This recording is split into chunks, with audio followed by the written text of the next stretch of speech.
Okay, so this is basically just a summary of the first three chapters of The Meaning of Marxism by Paul D'Amato. We're kind of reading it in a little reading group off to the side, but it's a really good, easy to read sort of introduction to Marxism and really the base tenets of Marxism and dialectical materialism. So on that note, Paul D'Amato kind of starts off the book by introducing the history of society, essentially, and the way that society is organized. And he starts off by saying that Marx was not the first to sort of question the way that society is organized.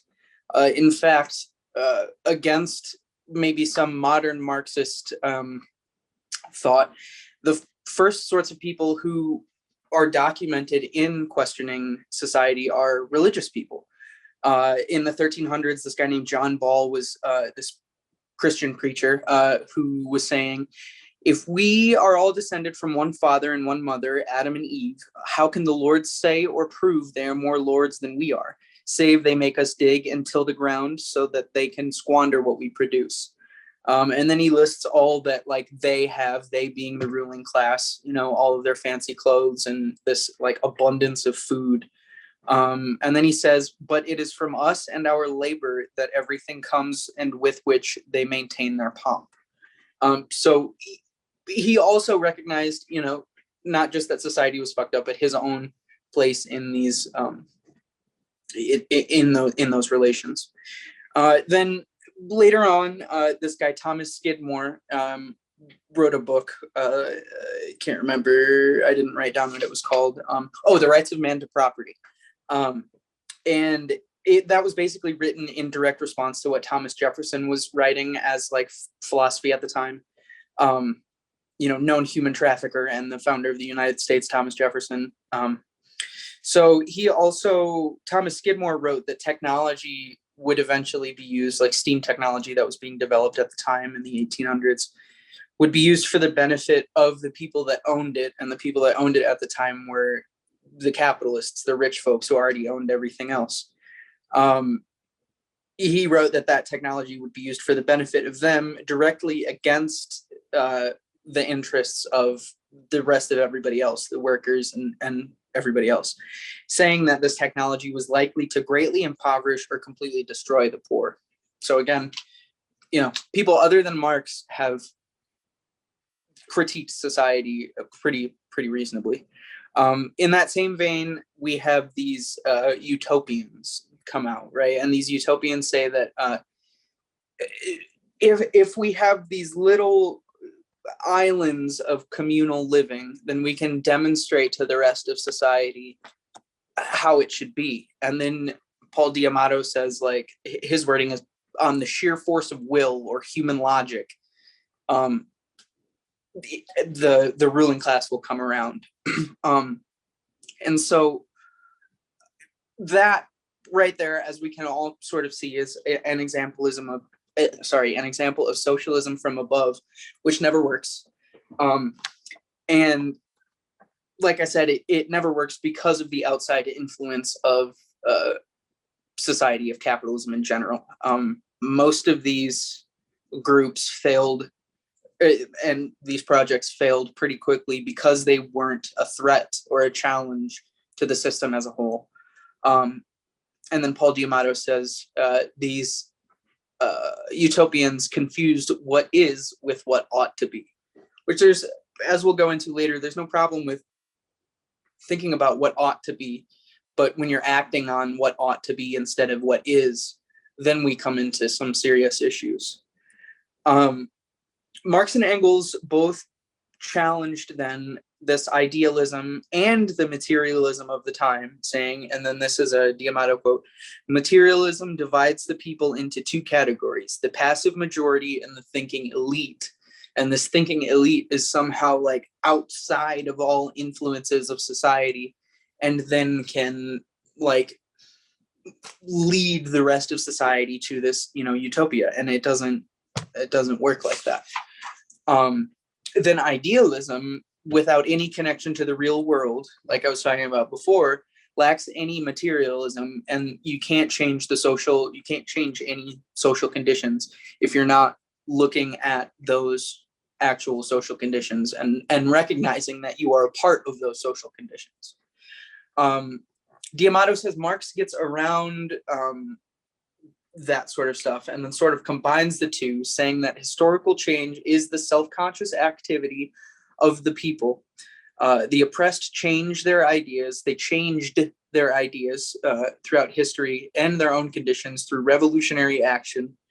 And then Marx defines revolutionary action as the coincidence of the changing of circumstances and of human activity or self-changing. Marx's critiques on idealism are not against theory as a whole, which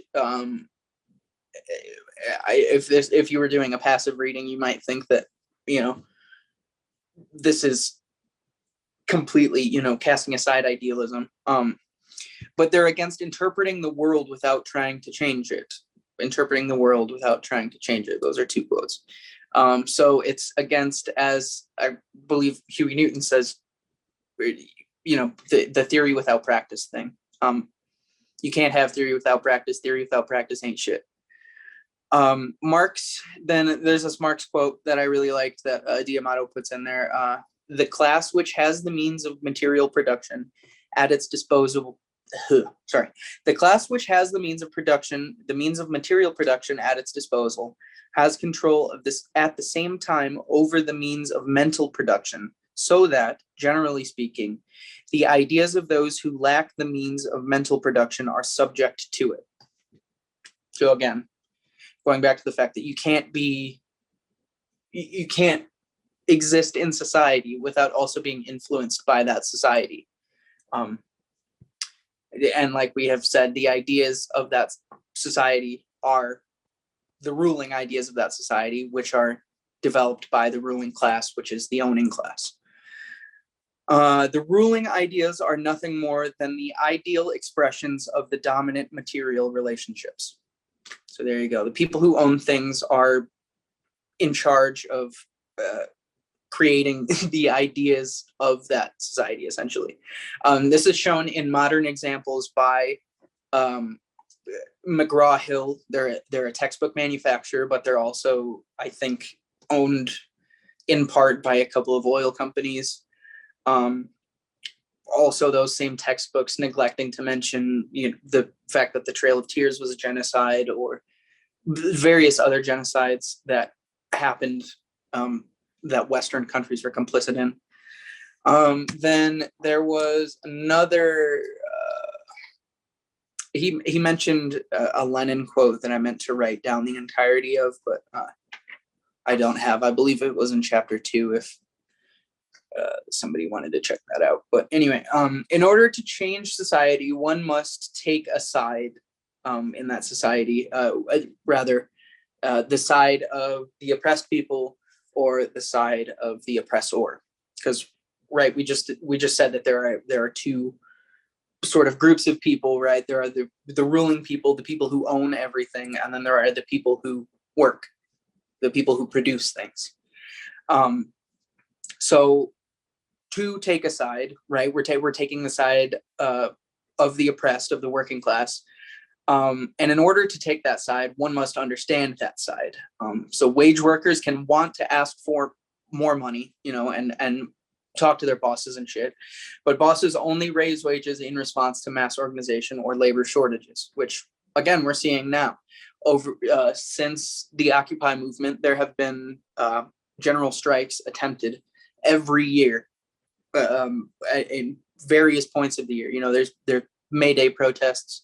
There's another one that's being talked about, I think, in October, which is always talked about. And those fail every time because the material conditions are not right for such things to succeed. And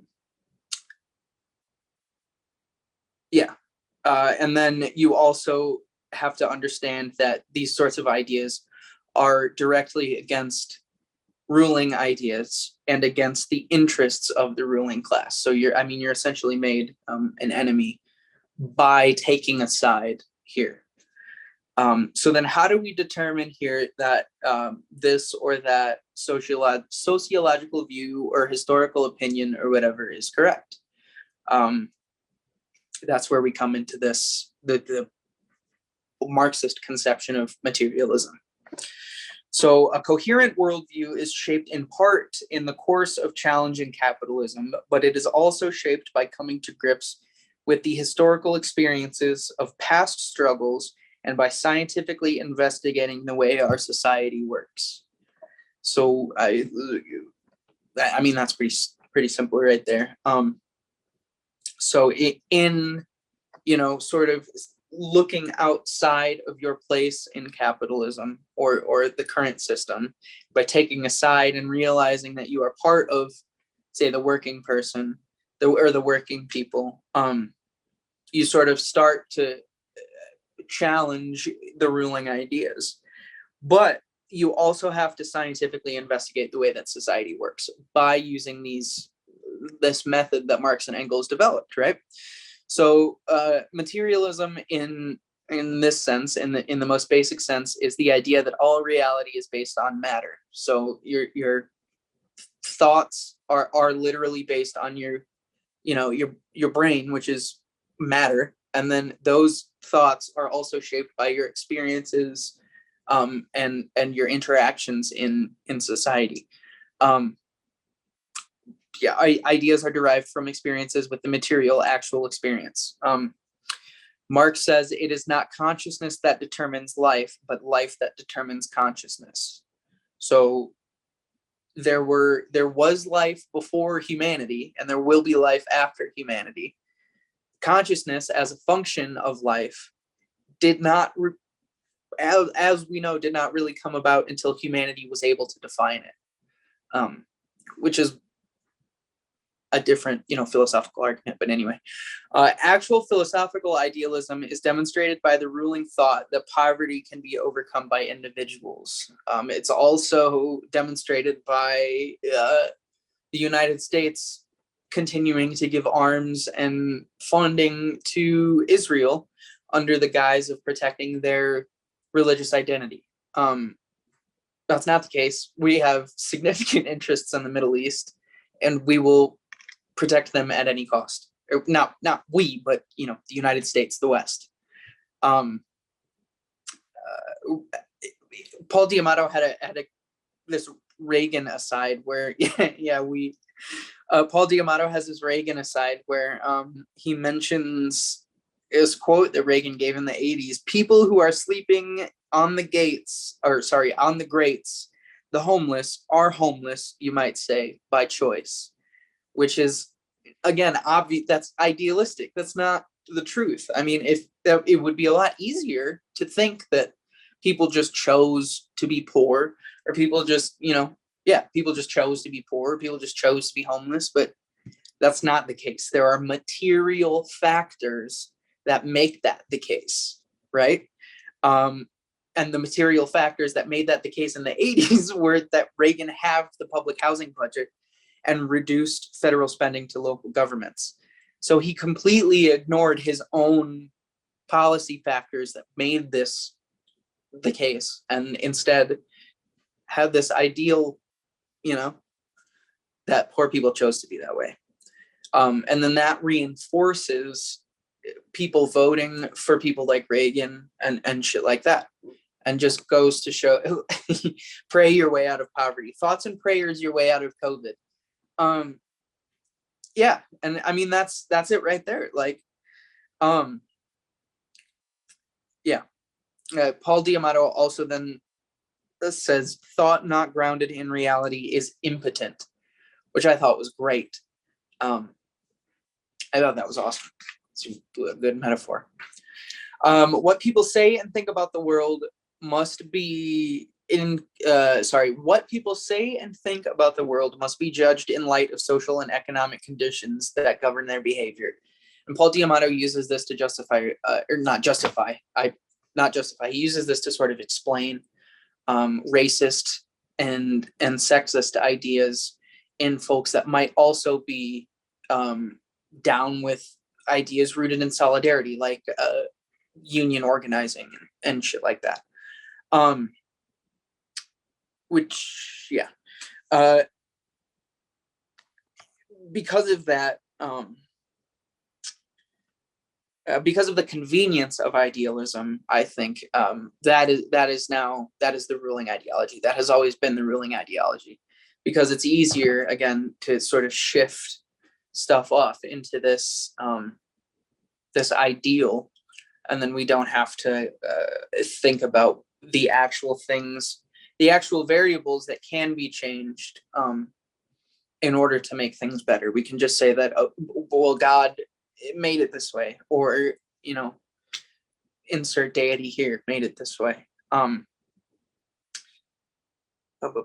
then also that goes to like these ideas of good and evil, and morality, right? And that is a larger conversation that we can and should have, morality. But like I said, it's always dictated by the ruling class. We're told the good guys in the American Revolution were the Americans, you know, and the good guys in the age of exploration were the people doing the exploration, when in reality they were slavers, actual legitimate slavers. And that seems pretty evil to me. And you know, like I've been saying, though it might make someone feel good or be easy to digest, that doesn't result in any material changes or gains. And we've defined what, you know, material is. A capitalist who is not greedy and has some sense of, you know, that good that we think of, is a capitalist who will inevitably lose out to a more greedy capitalist. And he uses the capitalist example, but the reality is that's also true for a worker in general, especially in more cutthroat industries like food or like some retail spots. You know, the worker is going to work against their fellow worker because it might get them a raise. You know what I mean? It might allow them to provide more for their child. It might get me a better insurance policy. So that's just kind of, I mean, yeah. Thus, only changing ideas and not actually changing these material conditions it's not going to change society. We can write letters to senators all we want. We can phone bank or stand on corners and scream and shout all we want, but that's not going to fucking do anything. It just won't. Marx and Engels then subjecting idealism itself, the actual philosophical philosophy. Oh my God. The actual philosophy of idealism itself to a material analysis showed that it itself was rooted in the experiences of backbreaking labor and oppression. Right. So all ideas have material roots. These idealists of Marx and Engels' time were really trying to get themselves out of the terrible situations they were in, but they lacked a material analysis, right? But not all materialism is valid. And it's really important to point out the invalid materialism. For example, biological materialism, or what we like to call biological determinism, right? That you are, or not you, but humanity is born with an unchanging set of standards that we like to call human nature, that is completely immutable, right? That humans are naturally greedy. Humans are naturally warring. And that's not only is that not a materialist analysis of it, but it's just not scientific, right? Human nature is developing language, developing communication. It's cooperating and developing a society, and it's making tools. It has nothing to do with what those societies do with each other. That is, you know, you can look at the material roots of society's behaviors with each other. but like, that's a whole separate thing. So in that vein, Engels then defines dialectics as nothing more than the science of the general laws of motion and development of nature, human society, and thought. So, yeah, I mean, it's pretty self-explanatory. It is the form of thinking about the world which best corresponds to the way in which the processes of natural and social evolution work. So we are looking at dialectics in this sense, not the pure Hegelian sense, which D'Amato also goes into, is looking at societies and human beings not in a vacuum, but as a product of their material conditions. The food around, natural disasters and things that have happened, stuff like that. Dialectics also views fundamental change as emerging from the fact that movement comes through contradictory forces acting against each other, creating an unstable unity. So Hegel, Hegel uses the example of like a flower blooming, where you have, like the life cycle of like a fruit. So you have a flower, and then you have the fruit coming from that flower, but the fruit cannot exist simultaneously with the flower. However, both of the flower needs to happen in order for the fruit to happen, right? So the contradictory stages of flower and fruit have to exist, not necessarily together, but they have to exist in order for both to happen. Somebody else can go into that for me, but Hegel then eventually ended up as a defender of the Prussian nation, which is not, they were not quite great. Yeah, can't have one without the other. Thank you, Tyler. And then the whole existentialist school of thought sort of comes out of the Hegelian dialectic. And a lot of existentialists were Marxists, but like Heidegger, which is one of the most famous existentialists, ended up being a fucking Nazi. So just looking at dialectics and just saying that you're a dialectician is not enough to really mean anything good. You have to have the materialist aspect of it in order to make it real. Literally make it real.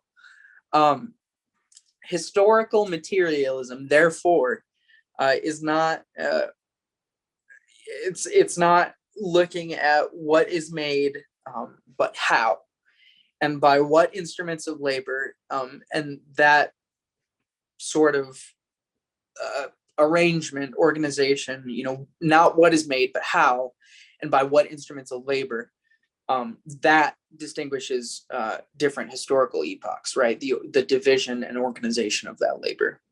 The way people organized or came together to produce subsistence was based on the type of productive technology they had, and the type of technology determined the organizational methods they had and the way that they organized socially, right? So they feed off of each other. You can't, like Tyler just said, you can't have one without the other. Oh shit, going back to the whole dialectical thing. Historical materialism is a theory, right? Or a sort of guide for workers to achieve liberation, not a list of stages that society must pass through according to its level of economic development. And that's something that both Stalin and Mao kind of blew up, for lack of a better term. They figured that their societies were at a point where that development was inevitable, and it doesn't work that way. People actually have to make decisions, and it has to come from the bottom in order for that to happen. There are driving material forces behind this that shape the consciousness of historical actors and also limit the scope and character of their actions.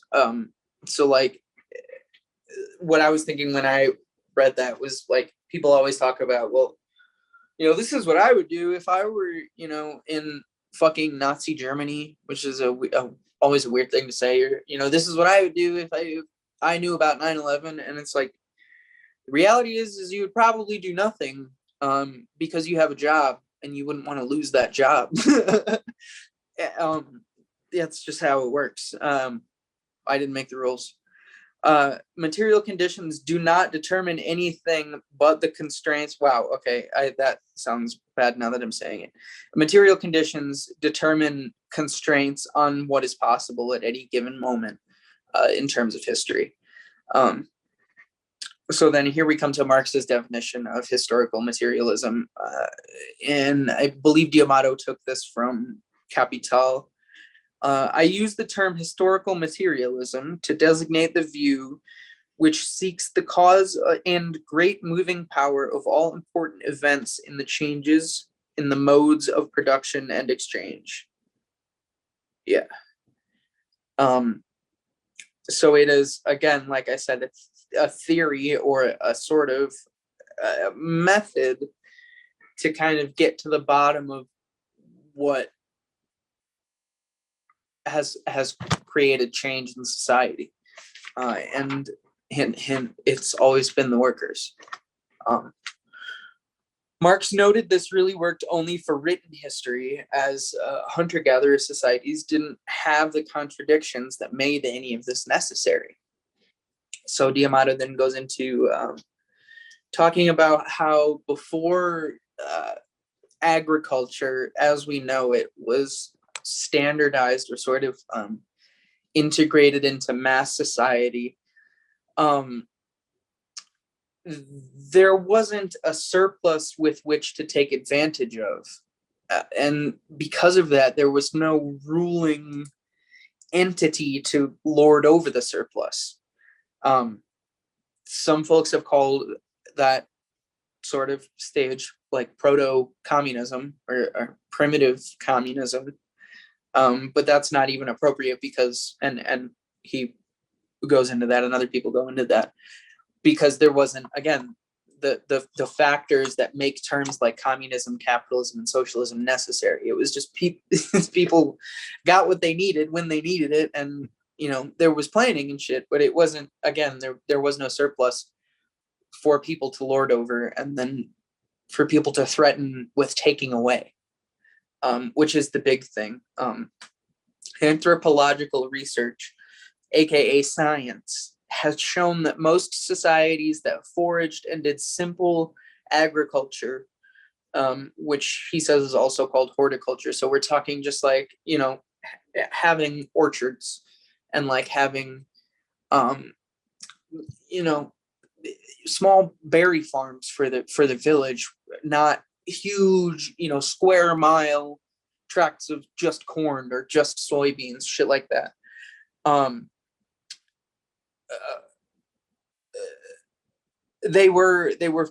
These societies were free of class and they were free of women's oppression. I would say because they were free of class, and because they were free of that surplus that people lorded over. Class society developed because of a material reward for working harder, and thus surpluses in sedentary societies began to develop. People had more resources to give away because of owning more, and because of people had more resources to give away because those same people owned, for a variety of material factors, more productive tracts of land, or they had better technology to plow those tracts of land or whatever. So these givers then very quickly, historically speaking, became takers or exploiters, because again, they had this surplus to lord over, and they used that to their advantage by making people making people reliant on them. So they would hire craftsmen, or shit for them to do for leisure, court jesters, I don't fucking know. And then they would use their surplus of goods, of sustenance, to make these people dependent on them.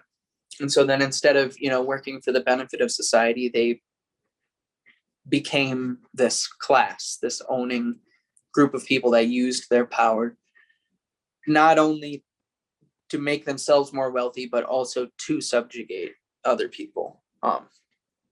Then historically, we start to see, after the rise of agriculture, we start to see larger, more expansive societies. And then because of that, we start to see people fighting over land and resources.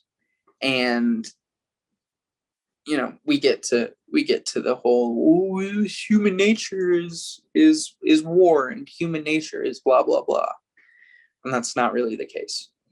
Classes are defined by their relationship to the production and control of society's wealth and the surplus product. So like I said, each ruling class has used its control over the surplus to increase its own wealth and power, and also subjugate the working class and repeat the cycle. This cycle has always failed, and it will always continue. It will continue to fail until we make it better. And so the third chapter sort of ends with the idea that this same surplus control consolidation has given rise to the ability, with a rational division of labor, to produce everything needed to progress and sustain human life, as well as leisure. So we are to the point now where this cycle of people owning and subjugating and hoarding a surplus and blah blah blah, all of it has gotten humanity to the point that we can reasonably provide for everybody. And actually, Marx or Engels said this in the 1800s. We are to the point where we can provide for everybody, and not only can we provide for everybody, but we can provide everybody's leisure shit, their fun stuff, comfortably, and nobody has to worry about it, as long as we plan shit out, as long as the labor is equitably divided, right? And so that's really pretty much it. That's pretty much it. Historical materialism is the scientific idea, right? That history didn't just happen. History was written by the victors, for lack of a better word, and historical change has always been affected by the people that live in that society. Oh, shit. That's it.